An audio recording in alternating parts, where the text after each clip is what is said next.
ইরানের প্রধান তেল অবকাঠামো এবং দেশটির সবচেয়ে বড় তেল রফতানি কেন্দ্র খার্গো দ্বীপ মার্কিন নিয়ন্ত্রণে নেওয়ার ঘোষণা দিয়েছেন যুক্তরাষ্ট্রের প্রেসিডেন্ট ডোনাল্ড ট্রাম্প।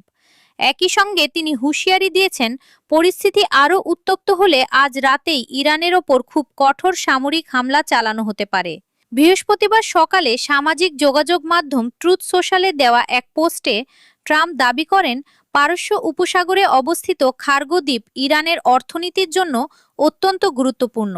দেশটির অধিকাংশ অপরিশোধিত তেল এই দ্বীপের মাধ্যমেই রফতানি করা হয়। তিনি বলেন, যুক্তরাষ্ট্র শিগগিরই খার্গো দ্বীপ এবং অন্যান্য গুরুত্বপূর্ণ তেল অবকাঠামোর নিয়ন্ত্রণ নেবে।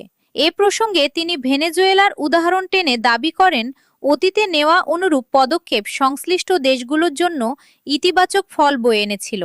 ট্রাম্প আরও জানান, যুক্তরাষ্ট্র ইরানের বিরুদ্ধে অত্যন্ত কঠোর সামরিক অভিযান চালাতে প্রস্তুত, তবে সম্ভাব্য ওই অভিযানের ধরন বা লক্ষ্যবস্তু সম্পর্কে তিনি বিস্তারিত কিছু বলেননি। মার্কিন প্রেসিডেন্টের দাবি, ইরানের নৌবাহিনী, বিমান বাহিনী, রাডার ব্যবস্থা এবং আকাশ প্রতিরক্ষা অবকাঠামো ইতোমধ্যেই বড় ধরনের ক্ষতির সম্মুখীন হয়েছে। তার ভাষ্য অনুযায়ী, এসব হামলার ফলে ইরানের সামরিক সক্ষমতা উল্লেখযোগ্যভাবে দুর্বল হয়ে পড়েছে।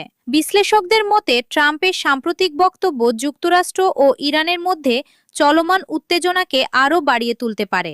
পাশাপাশি খার্গো দ্বীপকে কেন্দ্র করে দেওয়া এই হুঁশিয়ারি বৈশ্বিক জ্বালানি বাজারেও নতুন অনিশ্চয়তা তৈরি করতে পারে, কারণ দ্বীপটি ইরানের তেল রফতানির অন্যতম প্রধান কেন্দ্র। আন্তর্জাতিক সংবাদ মাধ্যমগুলোর তথ্য অনুযায়ী, সাম্প্রতিক সময়ে দুই দেশ একে অপরের ওপর পাল্টাপাল্টি হামলা চালিয়েছে। এর ফলে কূটনৈতিক সমাধানের প্রচেষ্টা কার্যত স্থবির হয়ে পড়েছে। বিশেষজ্ঞরা সতর্ক করে বলেছেন, দ্রুত কোনো রাজনৈতিক সমঝোতা না হলে